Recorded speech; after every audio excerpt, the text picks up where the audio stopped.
को वैसे भी उन्होंने तोड़ा हुआ है। भूपेंद्र हुड्डा अलग है, रणदीप सिंह सुरजेवाला अलग है, कुंडू अलग है, बराला अलग है, पूरे के पूरी स्टेट में जाटों को बांटा हुआ है। और ये जो बैरिकेडिंग है ये इंडिकेट है, ये समझा रहे हैं कि हम जो है सारी की सारी नॉन जाट्स की वोट जो है वो इकट्ठा कर रहे हैं और नॉन जाट्स की वोट हमको मिलेंगी, हमें आपकी वोट नहीं चाहिए। ये एक एटीट्यूड है, इसका फार्मर एजुकेशन और डिमांड को कोई लेना देना नहीं है। आप ये समझिए, ये एक बहुत बड़ी राजनीति का हिस्सा है, खासतौर से हरियाणा में, क्योंकि चुनाव आने वाले हैं और उनको मालूम है जाट ने हमको वोट नहीं देना है, तो नॉन जाट्स की वोट का कंसोलिडेशन जो है ये बैरिकेडिंग है।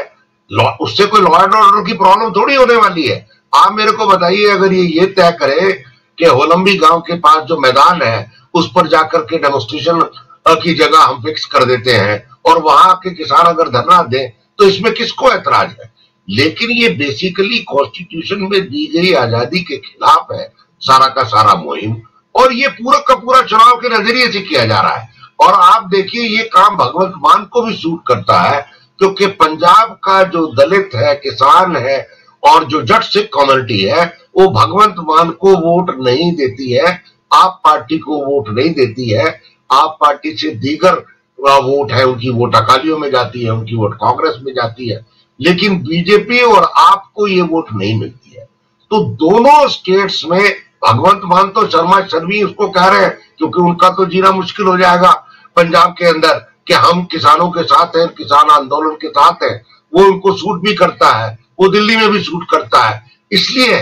लेकिन पूरी की पूरी कोशिश इन दोनों राज्यों में ये है कि जो जट सिख पेजेंट्री है उसको तंग किया जाए, उस पर आंसू गैस के गोले चलाए जाए, उसको पुलिस बल का प्रयोग किया जाए, ताकि जो वोटों का कंसोलिडेशन शहरों के अंदर है वो भारतीय जनता पार्टी की तरफ हो जाए और भारतीय जनता पार्टी का जो शहरी वोटर है वो बड़ा खुश हो, क्योंकि उसकी लाइफ डिसरप्ट होती है जब कारवां चलता है। हालांकि अभी तक छोटे छोटे शहरों में, चाहे वो अंबाला हो, चाहे करनाल हो, चाहे पानीपत हो, चाहे पेहोवा हो, इसमें कहीं भी इस पूरे रास्ते में लगा करके अमृतसर से लुधियाना और रजपुरा से लेकर के दिल्ली तक कोई ऐसी अप्रिय घटना किसानों ने नहीं की है जो रास्तों में कहीं जो भीड़ से सुनने को मिलती है। जनरली ऐसा कोई काम पिछले 2 साल में नहीं हुआ है, और आज भी जो अंबाला तक जो किसान आए हैं उससे पहले के रूट पे कोई इस तरह का काम नहीं किया है।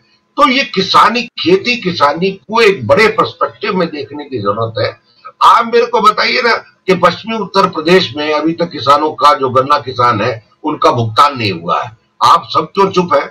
ये कैसी त्रासदी है कि गन्ना किसान पहले अपना माल चीनी मिल को देता है, उसके बाद चीनी मिल भुगतान करता है, रिवर्स है। जबकि मार्केट में ये होता है पहले आप पैसे दीजिए, उसके बाद दुकानदार सामान देता है। तो ये जो भेदभाव है किसान को समझ में आ रहा है कि हमारा जो प्राइस है, जो स्वामीनाथन कमेटी ने कहा कि C2+50, यानी कि लागत, उसका किराया और उसका प्लस 50% और बाकी जो अन्य लागत आती है उसके हिसाब से जो पैसा देना है वो आप लागू कर दीजिए। क्यों नहीं लागू करते हैं? अरे जब आप 20 लाख करोड़ रुपया उद्योगपतियों का माफ कर सकते हैं तो किसानों का कर्जा माफ करने में आपको क्या जा रहा है? और चुनाव का साल है, आप तो लगातार कर्जा माफ करने की सरकार है, आपको इसमें आपत्ति क्या होने वाली है? लेकिन ये नीतिगत मामले हैं, एक पोलराइजेशन का, क्योंकि अभी किसान जो है बेसिकली माइनॉरिटी हो गया है इस देश में। We are a service of the industry GDP. आज की डेट में सर्विस इंडस्ट्री का हमारी जीडीपी में बहुमत हो गया है, किसानों का कम है। तो उसकी आवाज को दबाने के लिए किया जा रहा है। और एक बहुत बड़ा, क्योंकि पूरी दुनिया में अगर आप देखें, पूरी दुनिया में जो खेती किसानी की काम करने वाली प्राइवेट कंपनियां हैं वो आने वाले 10 साल का प्लान करती हैं कि दुनिया के किस देश में चीनी ज्यादा हो रही है, किस देश में गेहूं ज्यादा हो रहा है, किस देश में गन्ना ज्यादा हो रहा है, उसकी डिमांड सप्लाई के हिसाब से वो मुनाफा कमाते हैं। और मजे की बात यह है कि इस पूरे खेल में अगर आप ये भी देखें कि किस तरह से अभी भारत सरकार ने गन्ना चीनी किसान मिल मालिकों के दबाव में मोलेसिस बनाने का जो छूट दी है, जबकि चीनी इस साल में कम पैदा हुई है, ये जानते हुए सरकार ने कि चीनी कम पैदा हुई है उसके बावजूद चीनी से मोलेसिस बनाना और जो बगास से मोलेसिस बनाना और दूसरी चीजों से जो एथेनॉल बनाने का काम जो शुरू किया है, एथेनॉल बनाने में जो छूट दी है, क्योंकि एथेनॉल से पैसे ज्यादा मिलते हैं, चीनी से उससे कम मिलते हैं। तो जब आपने ये जानने के बावजूद कि चीनी का उत्पादन कम हो रहा है देश में, चीनी मिल मालिकों को चीनी से, गन्ने से और मोलेसिस से एथेनॉल बनाने की परमिशन क्यों दी? तो एक तरफ तो आप किसान के पैसे दे रहे हैं और दूसरी तरफ एथेनॉल बनाने की परमिशन दे रहे हैं चीनी मिल मालिकों की। ये जो भेदभाव है ये किसानों को समझ में आ रहा है। जब हमको समझ में आता है पत्रकारों को, तो जिनका माल है, जिनकी पूरी संपदा लूट ले जाते हैं ये चीनी मिल मालिक, उनको नहीं समझ में आता है। तो कौन समझ में आता है? ये जो सड़कों पे किसानों का गुस्सा है, ये सब पूरे देश को समझना होगा कि अगर आने वाले 10 साल में किसान की चीजों का इंपोर्ट होने लगेगा, गेहूं का, चीनी का, दालों का, बाकी चीजों का, तो देश की जो इकोनॉमी का संतुलन है वो बिगड़ जाएगा 10 साल के अंदर अंदर। और जो एक बहुत बड़े गेम का हिस्सा नजर आ रहा है मुझको, और ये समझ नहीं रहे, लेकिन ये किसान को समझ नहीं आ रहा है। किसान को समझ में आ रहा है कि इस देश को अगर बचाना है तो अपनी मांगों को निरंतर लगातार उठा करके रखना है और पुरजोर तरीके से चलाना है। ठीक है, किसानों की यूनियनों में मतभेद है, वो उसके एक राजनीतिक कारण है, लेकिन जो लोग सड़क पे आ रहे हैं, जो लोग अपनी मांग रख रहे हैं, उनका स्वागत किया जाना चाहिए और उनकी मांगों के प्रति गंभीर होना चाहिए। बिल्कुल। अनिल जी, मैं आपके पास आ रही हूँ। मेरे साथ 2 और मेहमान फिलहाल जुड़ गए। स्क्रीन पर आप देख सकते हैं दर्शक, डॉक्टर सुनीलम किसान नेता मेरे साथ जुड़ गए हैं और उसके साथ ही दुष्यंत नागर किसान नेता हैं, वो भी मेरे साथ जुड़ गए हैं। दोनों मेहमानों का स्वागत, इस्तकबाल। मैं डॉक्टर सुनीलम मेरे साथ हैं और दुष्यंत जी आपके पास मैं आऊं उससे पहले डॉक्टर सुनीलम, आपसे मैं फिलहाल ये जानना चाहूंगी कि फिलहाल की स्थिति क्या है। गाजीपुर बॉर्डर से किसानों को डिटेन किया गया है, अलग अलग बॉर्डर से, खासतौर पर शंभू बॉर्डर की जो तस्वीरें हमारे सामने आ रही हैं, जो अवरोधक लगाए गए थे सीमेंट के, उनको किसानों ने हटाया है। फ्लाईओवर पर जो सिक्योरिटी के लिए साइड में जो बैरिकेडिंग होती है उसको भी हटाया गया है। तो लगातार किसान जो हैं वो आगे बढ़ रहे हैं। पंजाब हरियाणा हाईकोर्ट में इसको लेकर सुनवाई हो रही है। कोर्ट का ये कहना है कि कानून हाथ में ना लें, लेकिन साथ साथ जो सरकारें हैं उनको ये भी कहा है कि कानून व्यवस्था बहाल रहे, ये भी आपकी जिम्मेदारी है। जाम जाहिर सी बात है तमाम जगहों पर देखने के लिए मिल रहा है। अगर यही स्थिति रहती है और इसी तरह से 14 लेयर की बैरिकेडिंग करके अलग अलग तरीके से किसानों को अगर इसी तरह से रोका जाता है और किसान ये आमादा होते हैं कि नहीं उनको दिल्ली कूच करना है और सत्ता में बैठे लोगों को तक अपनी आवाज को इस तरह से उठाना है कि उनको हमारी मांगों को सुनना ही पड़े, क्योंकि जो वार्ता है वो तो फेल हो गई है, तो फिर आगे क्या होता हुआ आप देख रहे हैं? आगे किस तरह से जो किसान है उनकी मांगों को सुना जाएगा और किसान अगर इसी तरह से आगे बढ़ते रहे तो फिर आगे और आप क्या होता देख रहे हैं? सबसे पहले तो जो ये कोर्ट है, कोर्ट को कीले नजर आए होंगे, तार नजर आए होंगे। ये जो 14 कौन से लेयर की जो सिक्योरिटी है, ये किसके लिए? कोई पाकिस्तान से लोग आ रहे हैं, कोई सेना आ रही है कहीं से? किसके लिए ये करे हुए हैं? सबसे पहले तो कोर्ट को ये चाहिए था ये सब हटवाए और कहे कि ये देश किसानों का भी है, आना जाना हो सकता है। कोई आदमी हथियार लेकर के ना जाए, ये बात समझ में आ सकता है। कोई आदमी हिंसा ना करे, ये समझ में आ सकता है। आने जाने पर आप कैसे रोक लगा सकते हो? ये सबसे बड़ा एक सवाल है। ये भी फंडामेंटल राइट है, ये भी कॉन्स्टिट्यूशनल राइट है। ये बात मेरे को सबसे पहले जो है ये कहनी है। जो कोर्ट पे बहुत सारी सब कुछ सबक सीखने के लिए किसान ही है क्या? ये सरकारों को ये बताने का काम नहीं करेंगे कि ये कितनी बड़ा अपमानजनक है कि जिस देश के अंदर आप रहते हो उसी देश के अंदर आपको दुश्मन माना जाए और दुश्मनों के तरीके से, दुश्मनों के साथ भी नहीं होता है ना। जैसे मैंने सुबह कहा था आपसे, मैं पाकिस्तान और से लेकर के और बांग्लादेश और नेपाल और भूटान और बर्मा सब बॉर्डर के ऊपर गया हूं। कहीं पर ये 14 लेयर वाला मैंने कुछ नहीं देखा है ना, जो कुछ भी यहां पर दिखा रहे हैं। तो ये जो है ये रवैया ही सरकार का बिल्कुल ये बताता है कि वो किसान विरोधी है और वो अपने कितनी ज्यादा असुरक्षित है और कितनी ज्यादा वो कंफ्यूज्ड है। उसका कंफ्यूजन तो उसी समय समझ में आ गया था। मोदी जब आए थे 2014 में और आकर के उन्होंने जो है जब सीधे सीधे भूमि अधिग्रहण बिल के अंदर वो 3 बार अध्यादेश लाया, उसको छेड़ने की कोशिश की, जबकि उनकी पार्टी सुमित्रा महाजन उस समय जब थी, उन्हीं के नेतृत्व में वो बनी थी कमेटी और उसी ने जो है वो लेके आया था। लेकिन उसके अंदर भी फेरबदल करने की कोशिश की। तब से समझ में आ गया था कि ये किसानों को लेकर के इनका जो नजरिया है वो पूरा न केवल कंफ्यूजन भरा है, बल्कि वो प्रो कॉर्पोरेट है और कॉर्पोरेट को फैसिलिटेट करने के लिए वो सब काम करना चाहते हैं। आप आज की तारीख में आप देख लीजिए, अरे भाई किसान, कुछ किसान नेता हैं, कुछ किसान संगठन हैं, उनके साथ आप 2-2 राउंड बातचीत कर रहे हो, एक नहीं 3-3 आप जो है मंत्री जा रहे हो, आप जो है सीएम पंजाब को भी इसमें इन्वॉल्व करने का काम कर रहे हो।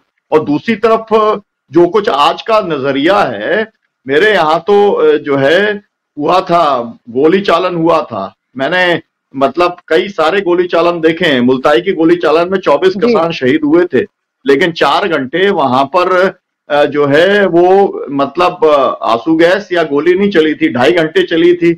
आपने मुल्ताई का रिकॉर्ड भी तोड़ने का काम किया है ना। मैंने वो भी देखा है, जो है मंदसौर वाला जो है, उस मंदसौर वाले के अंदर 1-1.5 घंटे तक चला था, आपने उसका भी रिकॉर्ड तोड़ दिया। तो आखिरकार आप किसानों के साथ में क्या करना चाहते हैं? तो फिर किसान क्या करे? आपने गोले बरसा दिए तो किसान जाके घर पे दुपक करके बैठ जाए, है ना, और कहने लगे कि हाँ माई बाप दिल्ली आपकी है और अब आप जो हमारे साथ कर वही करें। किसान अगर वो दिल्ली जाना चाहता है ना, क्या कहना चाहता है उसकी बात को सुनना चाहिए, और उसकी बात आपको पसंद नहीं आ रही है तो बातचीत के माध्यम से उसका रास्ता निकालने का काम करना चाहिए। लेकिन सरकार जो अपना रही है, इसके अंदर आप देखिए, आप संयुक्त किसान मोर्चे से अलग हैं ये लोग, ये हमारे संयुक्त किसान मोर्चे का हिस्सा नहीं है। हमने 16 तारीख का कॉल दिया, वो भी दिल्ली कूच का कॉल हमने नहीं दिया है। इन्होंने जो कॉल दिया है ये दिल्ली कूच का कॉल दिया है, जिससे हमारा संबंध नहीं है। लेकिन आप अगर इनके साथ में दमन करोगे तो देश का एक भी किसान संगठन और एक भी किसान पीछे नहीं रहेगा, सब लोग इसका मुकाबला करेंगे। ये वाली बात एकदम साफ रहनी चाहिए, क्योंकि उनकी मांग भी एमएसपी की है, हमारी मांग भी एमएसपी की है। उनका तरीका लड़ने का है कि वो दिल्ली जा करके कल कुछ करना चाहते हैं। हम लोग पूरे देश के अंदर ग्रामीण बंद करके, श्रमिकों को साथ लेकर के हम एमएसपी की कानूनी गारंटी, कर्जा मुक्ति और जो सभी सवाल हैं हम उनको हल करना चाहते हैं। तो रणनीति का अंतर है, तौर तरीके का अंतर है, डिमांड तो एक है। लेकिन आप जो है अत्याचार करके निकल जाओगे तो सरकार जो है वो ये समझ रही है कि चौधरी साहब को या स्वामीनाथन जी को आपने भारत रत्न दे दिया तो वो भारत रत्न की हम लोग क्या पूजा करेंगे, उससे पेट तो भरेगा नहीं। किसान को तो एमएसपी चाहिए, उससे तो सम्मान जो है आपने किया, बहुत अच्छा किया, लेकिन उससे जैन चौधरी आपके पास आ गए होंगे। लेकिन किसान जो है, आपको उसके सवालों को हल करना पड़ेगा अगर किसानों के साथ आप कोई भी अपना रैपर्ट बेहतर बनाना चाहते हो तो। ये बात एकदम साफ साफ है। आपके पास में लौट रही डॉक्टर सुनीलम, अभी हमारे साथ पुष्पेंद्र चौधरी जी भी जुड़ गए हैं, किसान नेता हैं, जाना माना चेहरा है। पुष्पेंद्र जी, आपका स्वागत है, इस्तकबाल है डीबी लाइव पर। आपके पास में आऊं उससे पहले दुष्यंत जी मेरे साथ जुड़े हुए हैं। दुष्यंत जी, ये सब कुछ जो हो रहा है फिलहाल, और एक बार फिर से किसानों को दिल्ली कूच उनको करना पड़ा है, क्या आपको लगता है सरकार ने जब 3 काले कानून को लेकर, उसके प्रोटेस्ट को लेकर, जब बॉर्डर्स पर किसान बैठे थे 13 महीने, 700 से ज्यादा किसानों ने शहादत दी थी, वादा जो उनसे किया गया था, क्या किसानों के साथ वादा खिलाफी नहीं बल्कि एक बड़ा धोखा हुआ है? और क्या अब सरकार आर पार के मूड में या किसान आर पार के मूड में नजर आ रहे हैं? क्यों आखिर देश के किसानों के साथ सरकार दुश्मनों जैसा रवैया कर रही है? किसान का गलियारा बहुत तंग हो गया है, तो किसान क्या करे? महंगाई बढ़ती जा रही है, टैक्सेस बढ़ते जा रहे हैं, किसान को उसकी फसल का मूल्य नहीं मिल रहा, डेयरी प्रोडक्ट्स का मूल्य उसको नहीं मिल रहा। तो किसान का तो सर्वाइवल का मामला है कि किसान जिए कैसे। और जब बात सर्वाइवल पे आ जाती है तो व्यक्ति खड़ा होता है लड़ने के लिए। तो कमोबेश वही परिस्थिति आज है। लेकिन भारत में एक लोकतांत्रिक सरकार है, इस सरकार को ये सोचना चाहिए, ये देखना चाहिए कि लोकतांत्रिक मूल्यों को जिंदा रखने के लिए कम से कम किसानों को दिल्ली के रामलीला मैदान में आके एकत्रित होने का उनको अवसर देना चाहिए, उनको सेफ रास्ता मुहैया कराना चाहिए। और दिल्ली का रामलीला मैदान या अन्य कोई मैदान उनको उपलब्ध कराएं, दे, किसान वहां बैठें, चर्चा करें, परिचर्चा करें, सरकार उनके साथ वार्ता के लिए अपने अधिकारी या मंत्रीगणों को नियुक्त करे, वार्ता हो और इसका एक स्थायी समाधान निकलना चाहिए। देखिए, एमएसपी पे कानून के बिना अब बात नहीं बनेगी। सरकार ने जो चाहा अपना सब काम कर लिए, किसानों को लॉलीपॉप दे दिया, किसान क्या करे? पूरा पार्लियामेंट का सेशन निकल गया, सारी चीजें हैं। अब कुछ दिन में सुनने में आ रहा है कि आचार संहिता लग जाएगी, चुनाव जनरल इलेक्शन का नंबर आने वाला है। तो किसान कहां जाए? किसान क्या करे? किसान सड़क पर ना आए तो कहां जाए? किसान के लिए तो कोई ठिकाना नहीं है। मैं त्यागी जी को सुन रहा था, त्यागी जी की एक एक बात बिल्कुल 100% सत्य है। और जो त्यागी जी ने आंकड़े प्रस्तुत किए, जो कहा, उसके ऊपर किसान चिंतित है, मनन कर रहा है, उस पे चर्चा परिचर्चा गांव में हो रही है। भविष्य किसान का बहुत अंधकार में है।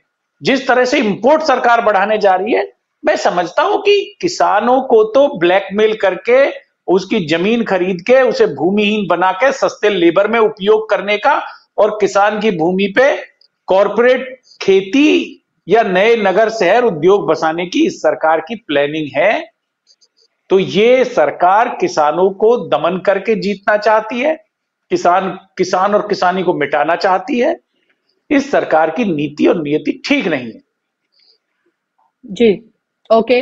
क्या पुष्पेंद्र जी, आपको भी ये लगता है सरकार की नियत और नीति जो है वो ठीक नहीं है और इसीलिए किसानों के साथ धोखा हुआ, उनको एक बार फिर से दिल्ली कूच करना पड़ रहा है? जो रवैया उनके साथ इख्तियार किया जा रहा है, जमीन से लेकर आसमान तक आप दोनों तरह से देखिए, ड्रोन से जो है आंसू गैस के गोले दागे जाते हैं, पूरा धुआं धुआं सब कुछ हो जाता है, 14 अवरोधक जो है लगाए जाते हैं, जमीनें खोदी जा रही हैं, यहां तक कि सुनने में आ रहा है कि अगर ऐसे किसान नहीं रुके तो हो सकता है फ्लाईओवर जो है उसको भी खोद दिया जाए ताकि किसान बस दिल्ली ना आए। आखिर दिल्ली में ऐसा क्या है? किसान क्या किसी दुश्मन देश जाने की मांग कर रहे हैं? वो जो उन्होंने सरकार चुनकर दिल्ली में भेजी है, जिसकी जिम्मेदारी है उनके लिए प्लानिंग करने की, उनके लिए तमाम तरह की पॉलिसीज बनाने की, उस सरकार से, चुनी हुई सरकार से, लोकतांत्रिक निजाम में वो सवाल पूछ रहे हैं। वो कह रहे हैं आप हमें हमारा हक दीजिए। आखिर इसमें सरकार को इतनी परेशानी क्यों है? और अभी इस पूरे आंदोलन को आप कहां जाता देखते हैं? क्योंकि दोनों तरफ बिल्कुल एक्सट्रीम सिचुएशन नजर आ रही है। मिश्रा जी, 2 साल पहले जब ये किसान आंदोलन दिल्ली के चारों तरफ हुआ था, उस वक्त मेन मांग जो है दो, एक तो ये जो 3 काले कानून ये लाए थे उसको वापसी करना और एमएसपी की लीगल गारंटी देनी। उसके साथ अन्य कुछ मांगे भी जुड़ी हुई।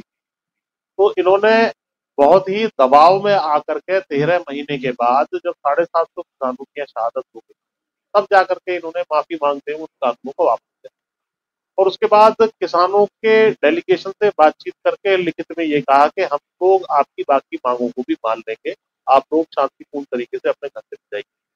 किसानों ने इनकी बात पे भरोसा करके जो है वापस लौट गए और उसके बावजूद भी एमएसपी की लीगल गारंटी की मांग है, जो सबसे बड़ी मांग पेंडिंग उस टाइम बच गई थी, उसके ऊपर कोई एक्शन नहीं हुआ आज तक। एमएसपी की जो लीगल मांग है, आपके दर्शकों के लिए बता दूं, उसके 3 हिस्से। नंबर 1 ये है कि एमएसपी जो डिसाइड होगी वो C2 प्लस 50%। C2 वो लागत होती है जो कृषि जो है लागत और मूल्य आयोग जो है, जो डिटरमाइन करता है कि किसी फसल की सरकार का वो सरकारी संस्था है उसकी कीमत कितनी होगी, क्योंकि सारे लोगों को पता नहीं है C2 क्या है। तो वो लागत कितनी है ये डिटरमाइन करता सीएसीपी ने मान ले कह दिया कि इस फसल की कीमत 1000 रुपए प्रति क्विंटल आ रही है इसको उगाने की। उसके ऊपर स्वामीनाथन आयोग की रिकमेंडेशन थी कि 50% प्रॉफिट उसके ऊपर मिलना चाहिए, वो एमएसपी यहाँ डिक्लेयर होनी चाहिए। तो दूसरे चरण में 50% लगा करके जो स्वामीनाथन साहब को इन्होंने अभी भारत रत्न दिया है, उन्हीं स्वामीनाथन साहब की रिकमेंडेशन है कि 50% आप इसके ऊपर लगा करके इनको किसानों को फसल की कीमत दीजिए। और तीसरा भाग आता है उसकी इम्प्लीमेंटेशन का। आपने कम कीमत नहीं डिक्लेयर करनी है, जो डिक्लेयर करनी है सही कीमत C2 के हिसाब से प्लस 50%, और उसके बाद उसको इम्प्लीमेंट करना है, वो मिलनी चाहिए। ये कुछ ऐसे है कि आपकी तनख्वाह तय हो जाए कि भाई 2 लाख रुपए होगी, आप मांग रहे हैं 5 लाख रुपए, पहले तो तनख्वाह कम दे दें, उसके बाद उसको भी डिक्लेयर कर दें और दें ना वास्तव में, तो आपके साथ बड़ा अन्याय होगा। यही अन्याय किसानों के साथ हो रहा है। पहले तो सही कीमत नहीं बताई जा रही, जो एक्चुअल कॉस्ट ऑफ प्रोडक्शन आ रही है, लागत मूल्य आ रहा है, उसकी गणना गलत तरीके से की जा रही है। उसकी सही गणना करके उसको निकाला जाए, उसके ऊपर 50% का प्रॉफिट रखा जाए और उसको इम्प्लीमेंट किया जाए। इम्प्लीमेंट ऐसे होगा, जो मांग है हमारी ये नहीं है कि सारा सरकार खरीद ले उस रेट पर। हमारी मांग ये है जी कि जो C2+ % के अनुसार आ रही है कीमत, उसके नीचे कोई भी व्यक्ति जो विलिंगली अपनी मर्जी से मार्केट में खरीदने आया है, वो उससे नीचे ना खरीदे। इसमें सरकार को क्या तकलीफ? सरकार को खरीदने के लिए कोई बाध्य नहीं कर रहा है। सरकार को नेशनल फूड सिक्योरिटी एक्ट के लिए जितना गेहूं चावल चाहिए वो ले ले। बाकी फसलों की भी खरीद बेच इस देश में होती है, भुखमरी फैली हुई है हर जगह। उसके बावजूद भी जो है किसानों को सही कीमत नहीं मिल रही है। इसमें कंज्यूमर की गलती मैं ज्यादा नहीं मानता। कंज्यूमर तो अच्छी कीमतें चुका रहा है। आप स्वयं भी जो है जानती के 40-50 रुपए किलो आटा आज की तारीख में है, लेकिन क्या गेहूं तो वही 2200-2300 रुपए है और इंटरनेशनल मार्केट में और अच्छे प्राइसेस हैं। तो ये लोग कभी एक्सपोर्ट पे बैन लगा देते हैं, कभी और तरह की बातें करते हैं। तो एक तो मेन मांग ये पेंडिंग थी। उसके बाद कर्जा माफी पिछले 10 सालों में कॉर्पोरेट का, धन्ना सेठों का, मोदी सरकार ने अपने जो क्रोनी कैपिटलिस्ट मित्र हैं उनका लगभग 15 लाख करोड़ रुपए का कर्जा माफ किया है पिछले 10 सालों में। तो हमारी मांग ये थी कि भाई आप किसान मजदूरों का कर्जा भी माफ कर दें। तीसरा ये है कि किसानों को, क्योंकि किसान एक सेवा देते हैं लेकिन उनकी कोई सोशल सिक्योरिटी नहीं है, तो उनको पेंशन का प्रावधान किया जाए। अजय मिश्रा टेनी जो गृह राज्य मंत्री आज भी सुशोभित हैं, जिनके बेटे ने उनकी जीप को लेकर के कुचला था लखीमपुर खीरी कांड में, 4-5 किसानों को और अन्य लोगों की वहां मृत्यु हुई थी, उसमें न्याय दिया जाए, इनके खिलाफ कार्रवाई हो। तो इस तरह की तमाम मांगे हैं जिस पर सहमति बन गई थी, और उस सहमति के बावजूद भी जो है इम्प्लीमेंटेशन नहीं किया जा रहा है, तो किसान मजबूरी में आ गए। अब दूसरी मैं एक महत्वपूर्ण बात ये कहना चाह रहा हूं कि इस देश में 70-75 साल आजादी के बाद आज तक ऐसा नहीं हुआ कि कोई भी व्यक्ति आंदोलन के सड़कों पर उतरे, उसके राह में कांटे बिछा दिए जाए, कटीले तार लगा दिए जाए, उसको दिल्ली से 200 किलोमीटर दूर, अभी तो वो पंजाब से हरियाणा बॉर्डर में भी क्रॉस नहीं किए, और हरियाणा में इनकी सरकार है, तो किस अधिकार से ये उसको ब्लॉक कर रहे हैं? कल को पंजाब वाले अगर इस सारे बॉर्डर को ब्लॉक कर दें और कश्मीर तक आपकी सप्लाई लाइन रुक जाए, आर्मी का क्या हाल होगा? इस देश में किस तरीके का आप जो है एक तरीके से इस देश को तोड़ने की तरफ आप बढ़ गए। आपने सारे पंजाबियों को, पंजाब को आइसोलेट करने का काम कर लिया है। आज पंजाबी ये सोच रहा है कि मेरे पास से तो पाकिस्तान और इस्लामाबाद मेरे पास है और दिल्ली मेरे से दूर है और मैं जा भी नहीं सकता वहां। तो क्या आप देश को तोड़ने की कोई प्लानिंग बना रहे हैं? तो इस तरीके की जो सरकार यहाँ दिल्ली में बैठी हुई है, बिल्कुल गलत कर रहे हैं। इनको तत्काल प्रभाव से किसानों की जो मांगे, वायदे इन्होंने किए थे, उसको पूरा कर देना चाहिए, ताकि शांतिपूर्ण तरीके से ये अपने घर पर लौट सके, खेती किसानी कर सके। जी जी मैं अनिल जी के पास वापस जाऊं, उससे पहले एक छोटा सा सवाल इसी से जुड़ा हुआ आपसे है मेरा, पुष्पेंद्र जी, की क्या किसान वोट बैंक नहीं है? क्योंकि आपको पता है जो मौजूदा सरकार है वो अगर किसी चीज की परवाह करती है तो वो कैसे बाय हुक और क्रुक वो इलेक्शन जीते, पार्टियां तोड़े, दल तोड़े, नेताओं को अपनी तरफ लेकर आए, चाहे उसे कुछ भी करना पड़े, बनी हुई सरकारों को गिराना पड़े, एजेंसीज को उनके पीछे लगाना पड़े, सब कुछ वो कर रही है। क्या किसान किसी के लिए वोट बैंक नहीं है या इस मौजूदा सरकार के लिए? या फिर उसको लगता है कि जाटों की तादाद उतनी नहीं है, जाट हमें वोट नहीं देते हैं, या उनको लगता है कि पंजाब में तो वैसे भी हमारा कुछ नहीं होने जा रहा है, हरियाणा में उन्हें लगता है कि उन्होंने जो किसान हैं, क्योंकि किसान भी अलग अलग उसमें बटे हुए हैं, उनसे हमें वोट मिल जाएगा। आखिर बात ऐसी क्या है? क्योंकि आप ये देखें, जिस लखीमपुर खीरी का आपने जिक्र किया, वहां से सारी सीटें अगर बीजेपी जीत जाए तो बहुत बड़ा सवाल उस जनता के ऊपर भी खड़ा होता है, और जाहिर सी बात है इसीलिए लगता है कि सरकार के हौसले बुलंद हैं। बात आपने ठीक कही कि चुनाव आते आते किसान भी कहीं ना कहीं जातियों में बट जाता है, अलग अलग पार्टियों में बट जाता है, और बातों को, उस टाइम की जो अत्याचार है उनको भूल जाता है, या धार्मिक रंग इसको दे दिया जाता है। इसको जय श्री राम के नारे लेकर के जो है हमारी तरफ आ जाओ, नहीं तो मुसलमानों का डर दिखा करके उसको अपने पाले में कर लिया जाता है। लेकिन मैं आपके चैनल के माध्यम से किसान भाइयों से भी अपील करूंगा कि आपके हाथ में आंदोलन के अलावा और बहुत बड़ी ताकत है, जो बाबा साहब अंबेडकर साहब ने आपके हाथ में दिया, वोट का अधिकार। आप ऐसी सरकारों को वोट के माध्यम से हटाएं, वरना आपको बार बार इसी तरह के कील कांटे और आंसू गैस के गोलों का सामना करना पड़ेगा। तो अब किसानों को थोड़ा सा इस बात को समझ करके कि ये सरकार आपके हक की सरकार नहीं है। एक तरफ आप भारत रत्न दे रहे हैं चौधरी चरण सिंह जी को, आप डॉक्टर स्वामीनाथन जी को भी दे रहे हैं, लेकिन उन्हीं के आयोग की जो रिपोर्ट रिकमेंडेशन है उनको आप इम्प्लीमेंट करने के लिए तैयार नहीं है। आप चौधरी चरण सिंह जी ने जो कहा था कि भाई फसलों के उचित और वाजिब और अच्छे दाम किसान को मिलने चाहिए, उसको तैयार नहीं है।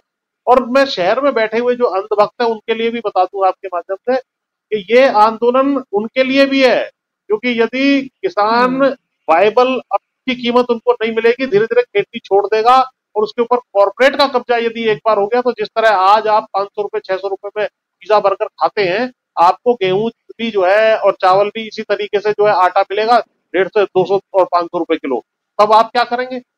और इसका कंपैरिजन अगर मैं दूसरे किसानों से करूं, आपको मालूम होगा, कुछ विजुअल्स आप अपनी टीम से कह करके लगवाएं, मेरा निवेदन है।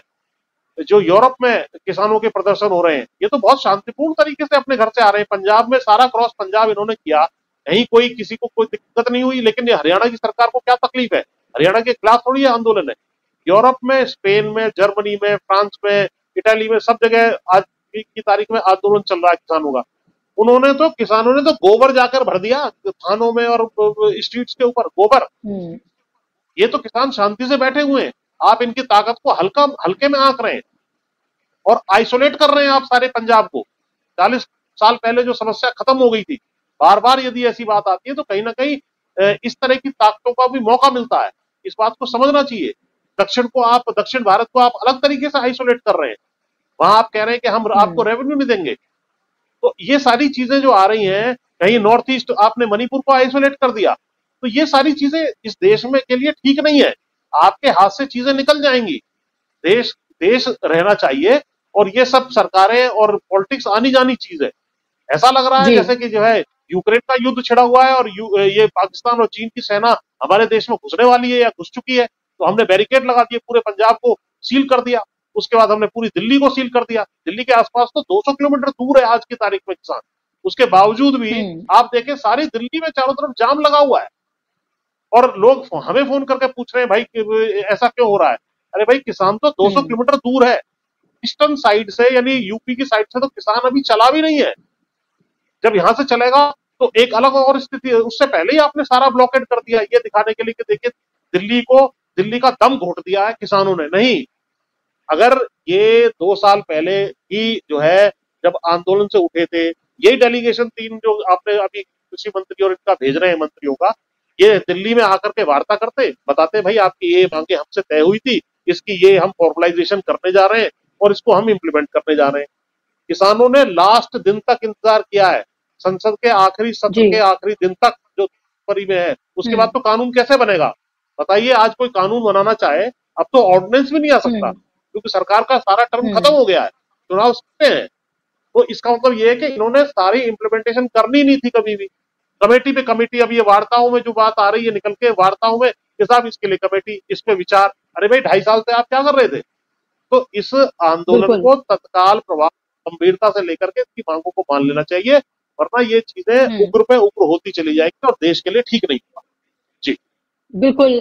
और जाहिर सी बात है, किसानों को जो रोका जा रहा है, तो कहीं ना कहीं हमने कुछ जगहों पर उग्र होता ही प्रदर्शन देखा है, क्योंकि बैरिकेडिंग वो हटा रहे हैं, जो अवरोधक लगाए गए हैं सीमेंट के वो हटा रहे हैं, और अलग अलग जगहों पे इस तरह की हमने तस्वीरें देखी हैं। लेकिन शांतिपूर्ण तरीके से किसानों का जत्था जो है वो दिल्ली की तरफ कूच कर रहा था अपनी मांगों को लेकर। आप एक स्थान उनको दे देते जहां वो बैठकर आराम से वहां पर प्रोटेस्ट करते और वार्ता जो है वो किसानों के बीच में, सरकार के बीच में होती। लेकिन लग रहा है कि सरकार इस तरह के मूड में है ही नहीं। हर विरोध की उठती हुई आवाज को इसी तरीके से दबाने और कुचलने की ऐसा लग रहा है इस मोदी सरकार ने ठान ली है। सिर्फ और सिर्फ उनको अपना गुणगान चाहिए। और अनिल जी, आप ये देखिए कि एक दिन का वक्त जो है बढ़ाया जाता है सेशन का, इस बजट सत्र का, ताकि आप अपना रिपोर्ट कार्ड नहीं बल्कि 10 साल की जो मनमोहन सरकार है उसका श्वेत पत्र आप लेकर जाएं। आप जो है स्पेशल सेशन बुलाते हैं सिर्फ अपना महिमा मंडन करने के लिए, लेकिन जो अन्नदाता हैं उनको सुनने के लिए आपके पास वक्त नहीं है, उनके लिए जो बिल लाने का आपके पास वक्त नहीं है, या उनको जो मांगे हैं उनको सुनने का आपके पास वक्त नहीं है। आप अबू धाबी में बैठे हुए हैं एक मंदिर का इनॉग्रेशन करने के बाद, अब विदेश में जाके आप इनॉग्रेशन करने के लिए, लेकिन किसानों को सुनने के लिए आपके पास वक्त नहीं है। तो क्या किसान वोट बैंक नहीं है, इसलिए सरकार को कोई फर्क नहीं पड़ता? क्योंकि ये सरकार तो यही गुणा भाग देखती है सिर्फ। नहीं, किसान वोट बैंक है। जो किसान है, देखिए, किसानों की मांग और किसानों का वोट बैंक, किसानों की राजनीति और किसानों का चुनाव में पार्टिसिपेट करना, ये चारों बातें अलग है। क्योंकि आपने धर्म की इतनी बड़ी अफीम जो है इस देश की जनता को चटा दी है कि उस धर्म की अफीम से चुनाव के समय में कोई निकलेगा नहीं। लेकिन ये आप देखिए कि सब कुछ होने के बावजूद भी चुनाव जीतते नजर नहीं आ रहे हैं। अगर ऐसा होता कि राम मंदिर के उद्घाटन के बाद चुनाव जीत रहे हैं, तब कर्पूरी ठाकुर को भारत रत्न क्यों देना था, चौधरी चरण सिंह को भारत रत्न क्यों देना था, स्वामीनाथन को भारत रत्न क्यों देना था, ये सारे भारत रत्न क्यों दिए? लाल कृष्ण आडवाणी को भारत रत्न, चलिए वो तो आरएसएस के दबाव के कारण आपने लाल कृष्ण आडवाणी को दिया। अगर इतना ही सहज होता चुनाव जीतना, तो फिर इतने भारत रत्न देने की तो जरूरत ही नहीं थी। तो मामला कहीं पेचीदा है और ये लोग मान के चल रहे हैं कि कुछ भी करें, ये किसान कितना ही आंदोलन करते रहे, किसानों की क्या वोट है। और बेसिकली तो अगर आप देखेंगे तो ये आपको कमजोर करने का भी साजिश है, अगर आप एक तरीके से देखें। क्योंकि किसान जिस तरह से पंजाब के लोगों पे मार पड़ेगी, पंजाब हरियाणा का किसान तो इनके साथ है ही नहीं, आप ये समझ लीजिए। मैं आपको बताऊं, अंबाला से और डबचिक तक जो जीटी रोड जाती है, खास तौर से अंबाला, कुरुक्षेत्र, करनाल, आप पानीपत, सोनीपत और होते हुए फरीदाबाद और से आगे जाते हुए, यहीं पर बीजेपी है इसी सड़क के दोनों तरफ। दोनों तरफ अंदर जो है बीजेपी नहीं है, उनको इनका वोट चाहिए ही नहीं। ये टोटल सीट बैठती है कुछ 47-48 के करीब, 90 सीट की विधानसभा में से। आप समझिए, अंदर इन्होंने जाटों को बांट रखा है। बाकी ये आंदोलन करके जाटों, क्योंकि जाटों के नेताओं की दिक्कत है, जिस तरह से अभी कांग्रेस के नेताओं के बयान आने शुरू हुए हैं, और आज खड़गे ने भी कह दिया है कि हम एमएसपी पे बात करेंगे, उसके बावजूद इन पे कोई असर नहीं होने वाला है। क्योंकि जिस तरह के 2047 का सपना, राम मंदिर, ज्ञान व्यापी और खास तौर से बनारस का जो शिव का मंदिर है, उसको लेकर के जिस तरह से इन्होंने महिमा मंडन करना शुरू किया हुआ है। अभी दुबई जा रहे हैं, दुबई में जाकर के वो करेंगे। कल जिस तरह से, आप एक बात और नोट करिए कि खास तौर से पाकिस्तान में जो इमरान खान की जीत का डंका बजा है, उसका भारत के मीडिया में कहीं कोई जिक्र नहीं है। वो आवाम की जीत है, सड़क के आदमी की जीत है पाकिस्तान में। और जिस तरह से वहां जुगाड़ का खेल चल रहा है, ये एक प्रायोजित कार्यक्रम है कि जहां जहां भी डेमोक्रेसी लाइव है, उस डेमोक्रेसी लाइव की बात नहीं करनी है। हाँ, बांग्लादेश के चुनाव का तो पेज 1 खबर छपेगी, लेकिन पाकिस्तान की पेज 1 नहीं खबर छपेगी, क्योंकि बांग्लादेश में सब इसी तरह से काम हुआ है जैसा यहाँ हो रहा है। और मुझे तो डर है कि आने वाले दिनों में अगर पाकिस्तान का आवाम जिस तरह से सड़कों पे उतर करके उन्होंने जनसलाम में पूरा मतदान का नतीजा बदल दिया है, अगर भारत की जनता ऐसे ही जैसे ये दिखाई दे रहे हैं, तो सारे के सारे किसान सड़कों पे उतर के मतदान के लिए आ जाएगी, तो कभी भी तख्ता पलट हो सकता है और डेमोक्रेसी में। लेकिन ये लोग मान के मनोवैज्ञानिक तरीके से भारतीय जनमानस को ये समझा रहे हैं कि हम लोग 370 सीट लेकर के आ रहे हैं, 400 के पार जाएंगे, ताकि इनका जो ईवीएम का लेजिटिमाइजेशन है उसकी तायद हो जाए, उससे लोग मुतमईन हो जाए कि ये तो पहले ही कह रहे थे 370 आएगी, 370 आ गई। ऐसा कैसे हो सकता है? तो पुष्पेंद्र भाई ने कहा कि लखीमपुर खीरी में, वहां आपने भी कहा कि बीजेपी जीत गई, मध्य प्रदेश में और राजस्थान में जिस तरह का जनसलाब सुन रहे थे वहां जीत गए, छत्तीसगढ़ में जो कह रहे थे लोग कि कांग्रेस तो आ रही है, ऐसा कैसे हो सकता है? आप मेरे को बताइए ना, क्या लॉजिक क्या है, समझ में नहीं आ रहा है। और जबकि वहां की जनता से अभी भी मिलते हैं और बात करते हैं कि साहब हम खुद ही हैरान है राजस्थान के नतीजों से। यही इस चुनाव में 20 मई के बाद होगा इस देश में कि लोग कहेंगे कि हमने तो वोट ही नहीं दिया, ये कहेंगे 470 पार हो गए। आप देखना मजे की बात। और अब इसका कोई हल नहीं है, इसका एक ही हल है कि आपको जैसे पाकिस्तान में बैलेट बॉक्सेस से चुनाव हुए, बैलेट बॉक्सेस से चुनाव होने चाहिए, तब जाकर के जो किसानों के आंदोलन की जो मांग है तब जाकर के पूरी होगी, उससे पहले होगी नहीं। क्योंकि सरकार को समझ में आया, इनके पास मार्केट फोर्सेस का बहुत जबरदस्त प्रेशर है कि खेती किसानी को गवर्नमेंट सपोर्ट प्राइस से और गवर्नमेंट इंटरवेंशन से निकाल करके आप मार्केट फोर्सेस के सहारे पे लाओ। अब उसके लाने में दिक्कत ये है, अगर उसके लाने में एमएसपी आड़े आता है, एमएसपी ये देंगे नहीं, C2+50 का फॉर्मूला लागू नहीं करेंगे, लोन वेव ऑफ नहीं करेंगे, तो क्या होगा? किसान जो आज जिसकी कीमत मार्केट में बढ़ गई है, अब मैंने आपसे पहले कहा कि ये कैसा दुर्भाग्य है कि किसान को माल उधार बेचना है और मार्केट फोर्सेस सारा माल नकद बेचेंगी। ये जो कंट्राडिक्शंस है, खासतौर से एग्रीकल्चर के बहुत बड़े बड़े कंट्राडिक्शंस है। साउथ के किसान की अलग प्रॉब्लम है, महाराष्ट्र के किसान, आप मेरे को बताइए ना, कीनू 5 रुपए किलो बिक रहा है। कल मैं तस्वीर कहीं वीडियो देख रहा था कि कीनू के रेट कम होने के कारण किसानों ने वहां ट्रैक्टर चलाना शुरू कर दिया है, कीनू उसमें डाल करके। दिल्ली में कीनू बिक रहा है 35 रुपए किलो, महाराष्ट्र में बिक रहा 50 रुपए किलो, 400 रुपए किलो लहसुन बिक रहा है। आप सवाल ये कि किसान को क्या मिल रहा है? पश्चिमी उत्तर प्रदेश का हाल तो पुष्पेंद्र जी बता सकते हैं कि टोटल गन्ना किसानों का कितना पैसा है और अभी तक नहीं मिल रहा है। चीनी मिल प्रॉस्पर करती है, किसान गरीब होता जाता है। जैसे जर्नलिस्टों के बारे में कहते हैं कि लेखक गरीब होता जाता है, पब्लिशर अमीर होता जाता है। सेम कंट्राडिक्शंस है। इन्हीं कंट्राडिक्शंस के चलते अब 30 कंपनियां हरियाणा ने लगा दी इन किसानों को रोकने के लिए। आप मेरे को बताइए क्या करेंगे किसान, कैसे आंदोलन चलेगा? लेकिन ये रुकने वाले नहीं है, आप ये समझिए, क्योंकि ये लोग मिलिट्री में जाते हैं, बॉर्डर फोर्सेस में इनके बच्चे हैं, पुलिस वालों के भी बच्चे हैं। अगर ये हरियाणा का जनमानस पूरा किसान पंजाब के किसानों के साथ मिल गया और पश्चिम उत्तर प्रदेश का, तो एक व्यापक रूप लेगा। और 8 मार्च को जो चुनाव होने हैं, ये चुनाव में मोदी जी को समस्या होगी, इसका हल तो, और ये बड़ा टाइमली है, क्योंकि अगर चुनाव के मौके पर एमएसपी नहीं मिल पाया तो फिर कभी नहीं मिलेगा आने वाले 5 साल में। तो किसान सड़कों पे बैठे रहेंगे।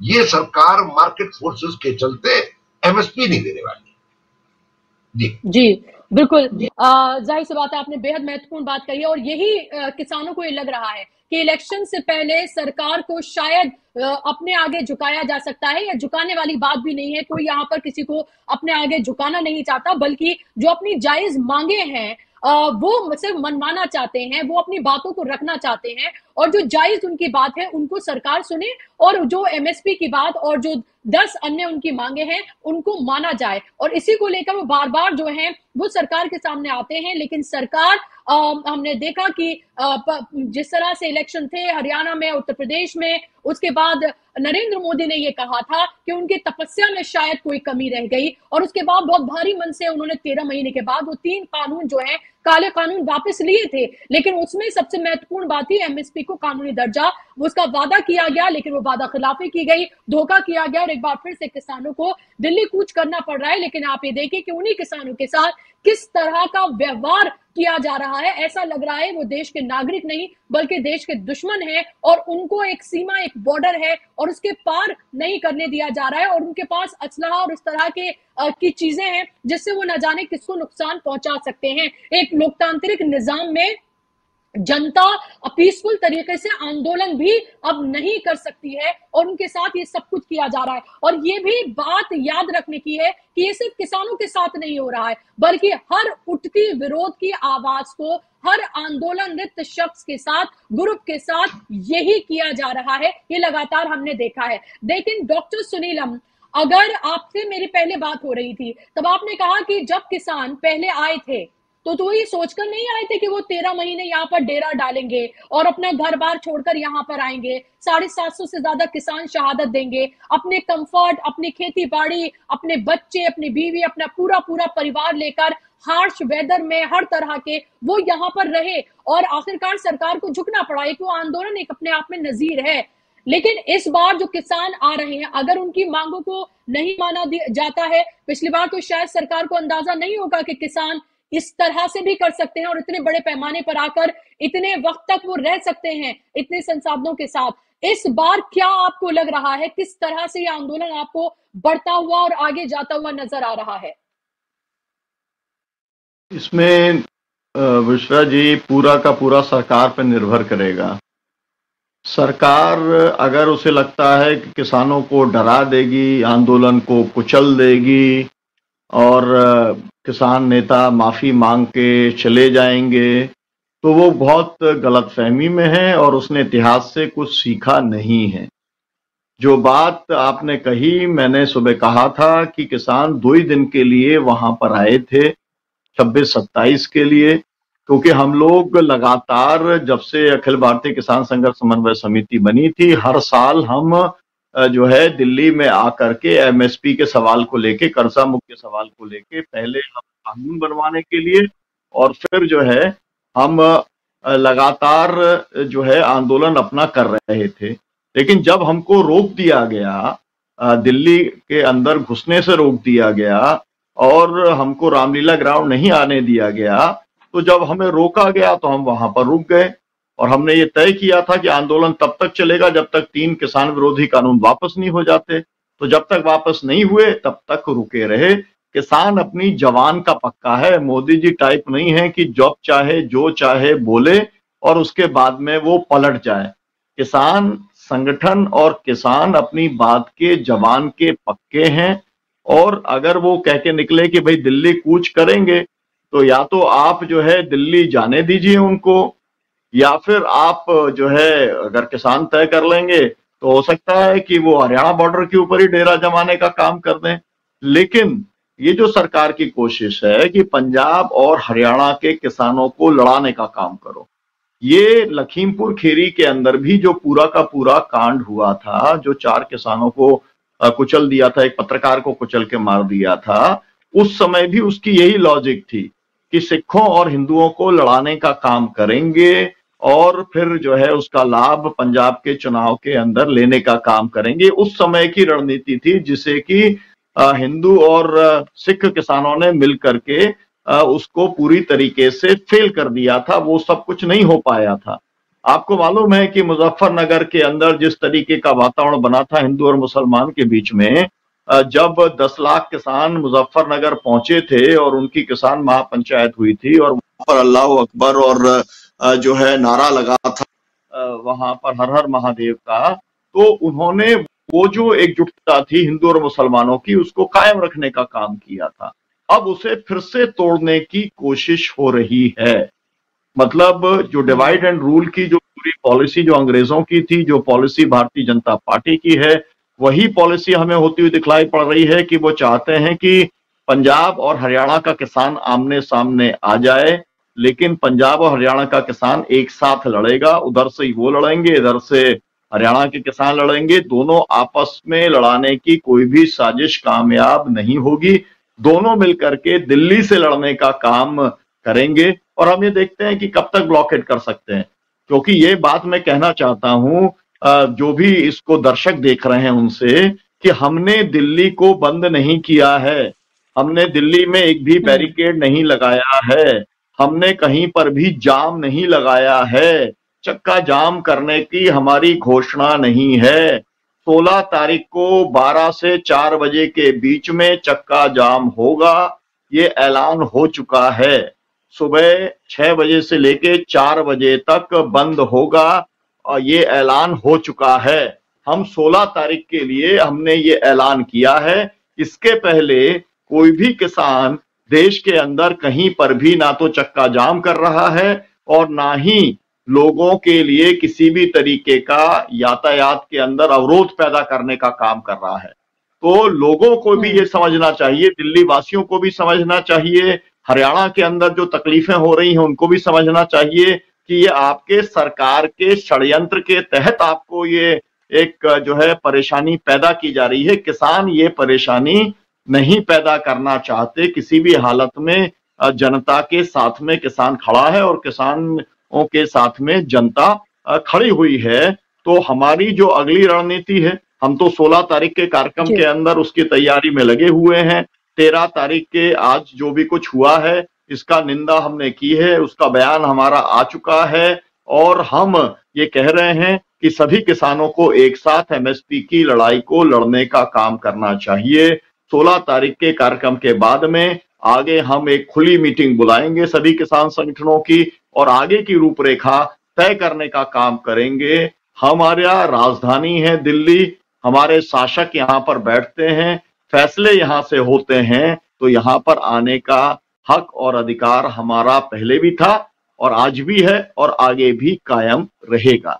जी जी, बिल्कुल। आपने बिल्कुल सही कहा कि यहाँ पर शासक बैठते हैं, कोई राजा नहीं बैठते हैं। ये राजा और प्रजा, ये अनार्की नहीं है, ये बल्कि लोकतंत्र है और लोकतंत्र में जनता जो है वो अपनी बातों को मनवाने के लिए आंदोलन का तरीका अपनाती है पीसफुल तरीके से।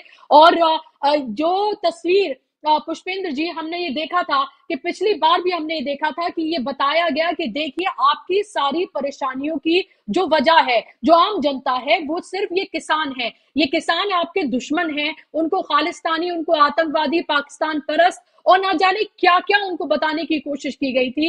अलग अलग तरह के षड्यंत्र रचे गए, अलग अलग तरह की थेरीज जो हैं वो जो सरकार समर्थित मीडिया है उसके जरिए पहुंचाई गई और आई एम श्योर अभी भी वो तमाम तरह की प्लानिंग, वो तमाम तरह की चीजें की जा रही होंगी। और एक बार फिर से तमाम तकलीफों के लिए, तमाम परेशानियों के लिए जो आम जनता को हो रही है अभी, उसके लिए किसानों को ही कटघरे में रहा होगा और किया जा रहा है। तो ये आंदोलन फिलहाल ये लग रहा है कि किसान इतनी आसानी से तो पीछे हटने वाले नहीं है, वो कुछ तय करके ही आए हैं यहाँ पर। और ऐसे में सरकार का वही ढुलमुल रवैया, वही गोलमोल बात करते हुए नजर आ रहे हैं। मेरा सवाल आपसे ये है, इलेक्शन बिल्कुल अनकरीब है 2024 का लोकसभा का, ऐसे में आरएलडी जो है वो शामिल हो जाती है बीजेपी के साथ और कहा जाता है कि इससे बड़ी बात और कुछ नहीं हो सकती थी। मोदी जी ने दिल जीत लिया उनका, चौधरी चरण सिंह को भारत रत्न देकर और स्वामीनाथन जो है, डॉक्टर स्वामीनाथन जो है उनको देकर। उनकी सिफारिशों को नहीं माना जाएगा, चौधरी चरण सिंह की बातों को नहीं माना जाएगा, उनके विचारों को नहीं आगे बढ़ाया जाएगा, लेकिन भारत रत्न देकर खाना पूर्ति की जाएगी। क्या इससे पश्चिमी उत्तर प्रदेश के किसान जो हैं या उत्तर प्रदेश के किसान जो है खुश हो जाएंगे? क्या उनको एमएसपी की गारंटी नहीं चाहिए? क्या उनकी मांगे नहीं है सरकार के सामने, या सरकार ने भारत रत्न देकर उनकी सारी ख्वाहिशों को पूरा कर दिया है? नहीं, देखिए, किसानों की जो मांगे हैं वो तो अपनी जगह पर खड़ी हुई है जी। और ये तो पॉलिटिकल पार्टियां हैं, पॉलिटिकल पार्टी आज किसी के साथ है, कल किसी के साथ है, इस पर हम बहुत ज्यादा ध्यान नहीं देंगे कि लोकदल यहाँ है या वहां है। हालांकि जयंत जी को मैंने खुद आज सुबह मैसेज भेजा है कि इस आंदोलन के बाद आपको अपने निर्णय पर कहीं ना कहीं पुनर्विचार करना चाहिए। प्रश्न यहाँ पर यह है कि इस देश में जो लोकतंत्र है, मैं 2-3 उदाहरण दे दूं। देखिए, लोकतंत्र में एक व्यवस्था हम लोगों ने मिलजुल करके तय की है संविधान के तहत। एक इसमें जुडिशरी है, यदि कोई किसी का मर्डर कर दे तो वो अगले दिन जाकर के दूसरे का मर्डर नहीं कर सकता। ये व्यवस्था बनाई गई है कि भाई आपको बदला डायरेक्ट नहीं लेना है, लीगल प्रोसेस के थ्रू सजा दी जाएगी। लेकिन यदि जुडिशरी फेल हो जाए तो लोग जो है अपने हाथ में कानून ले सकते हैं। इसी प्रकार से एक व्यवस्था वोट की है, आप वोट देंगे और उससे आधार पर सरकार बनेगी या बिगड़ेगी, सरकार बदल दी जाएगी। लेकिन जिस तरीके से हम बार बार देख रहे हैं कि वोट खिलाफ आने के बावजूद भी सरकार नहीं बदल रही है, जिस तरह पाकिस्तान में भी हुआ, तो लोगों के मन में संशय हो रहा है कि ये ईवीएम में कुछ गड़बड़ी है, कि इतने गलत काम करने के बावजूद, वोट खिलाफ जाने के बावजूद भी ये वहां सत्ता में कैसे बने। और तीसरी चीज ये है कि किसी सरकार से यदि जनता संतुष्ट नहीं है, उसके खिलाफ प्रदर्शन करने चले तो आप इंटरनेट काट दो, कीले ठोक दो, ये सब जो है ये भी अनडेमोक्रेटिक बात हो रही है यहाँ पे इस देश में। यानी कि कोई प्रोटेस्ट भी नहीं कर सकता। यानी वोट दे दी, सत्ता में आ गए तो 5 साल तक वो आपको मारे, पीटे, कुचले, दबाए, आपके अधिकारों का हनन करे, लेकिन आपको कुछ नहीं बोलना है। आप नहीं बोल सकते, बोलेंगे तो आपके ऊपर मुकदमे ला दिए जाएंगे। ये कहीं ना कहीं देश को इस स्टेज पे ले जा रहा है कि जब नागरिक ये क्वेश्चन करने लगेगा कि इस डेमोक्रेसी में कोई किसी का मर्डर कर दे, न्याय नहीं हो रहा। कोई सरकार को हम बदलने चले तो सरकार बदली नहीं जा रही, और जो है आंदोलन करने चले, आंदोलन करने नहीं दिया जा रहा। तो कहीं ना कहीं गृह युद्ध की स्थिति भी बन सकती है। इसमें कोई आश्चर्य मत मानना आप। जब आदमी को, अच्छा यहाँ पर 13 महीने बैठने की क्या जरूरत थी, और कोई आकर के बैठ भी जाए तो उसको वो बैठा रहे, बैठे बैठे मर जाए, चाहे 750 किसान शहीद हुए इस आंदोलन में। इसका मतलब सरकार ये देख रही है कि हम सत्ता में परमानेंट बैठ गए हैं। ये तो तानाशाही से भी ज्यादा खराब दौर है। तानाशाही में तो पता तो रहता है कि हाँ भाई तानाशाह घोषित है, इमरजेंसी घोषित है, लेकिन यहाँ तो अघोषित इमरजेंसी लागू है। ना तो हम जो है कोई प्रोटेस्ट करने आएगा उसकी सुनेंगे। अब अग्निवीर में आंदोलन इतना बड़ा हुआ था, इस तरीके से उसको कुचला गया, और अब इस आंदोलन में भी पासपोर्ट तक रद्द करने की बात आ रही है कि आपके रिश्तेदार बाहर है, आपके पासपोर्ट रद्द कर देंगे अगर हम आप जो है इसमें इस तरह का जो रेवेन्यू ऑफिसर्स हैं उनका क्या लेना देना है। वो धमका रहे हैं पटवारी कि आपके जो काम है वो खराब कर देंगे। बिजली विभाग, पता नहीं कौन कौन से विभाग जाकर के किसानों को धमकाने का काम कर रहे हैं।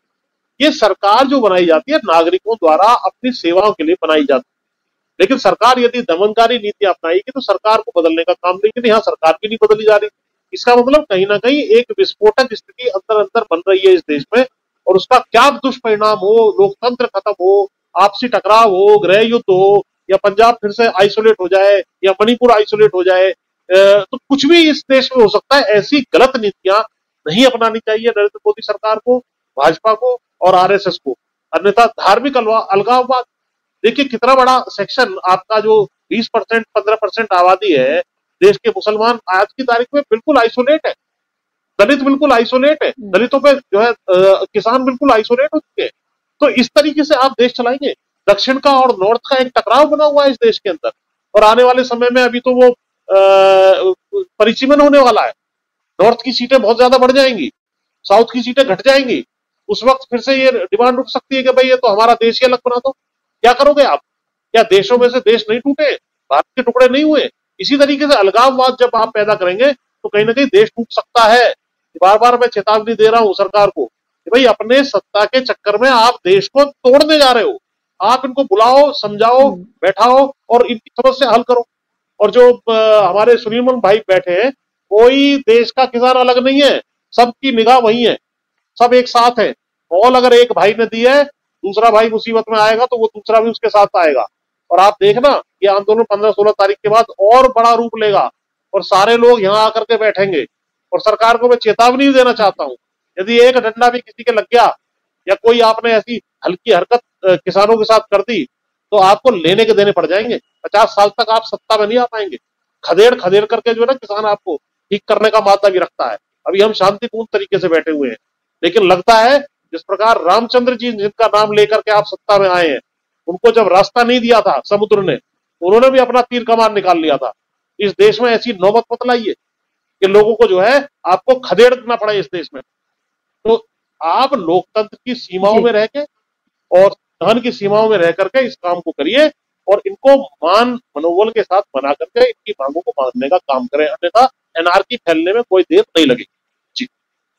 जी, बहुत ही खतरनाक स्थिति की तरफ आप न सिर्फ इशारा कर रहे हैं बल्कि पूरी तरीके से आप चेता रहे हैं, और स्थितियां किस तरह की पैदा हो सकती हैं, क्या कुछ हो सकता है, ऐसा ना हो, हम इसी की उम्मीद करते हैं। और हम ये उम्मीद करते हैं कि सरकार इन किसानों की बातों को मानेगी, कोई बातचीत एक बार फिर से बहाल हो सरकार के बीच में और किसानों के बीच में, क्योंकि कल जो बातचीत रही 5 घंटे की वो पूरी तरीके से बेनतीजा रही। इससे पहले जब किसान 13 महीने यहाँ बैठे थे और जब ये कहा गया था कि कोई तपस्या में कमी रह गई, और उसके बाद जो गारंटी दी गई थी वो कोई गारंटी काम नहीं आई, क्योंकि नरेंद्र मोदी लगातार ये कहते हैं ये मोदी की गारंटी है, और फिर टेबलें थपथपाई जाती हैं और फिर लोकसभा में मोदी मोदी के नारे जो है उन्हीं के जो एमपीज हैं वो लगाते हुए वहां पर नजर आते हैं। लेकिन असल में जिस गारंटी की मांग लगातार किसान कर रहे हैं, एमएसपी की गारंटी, वो गारंटी देने में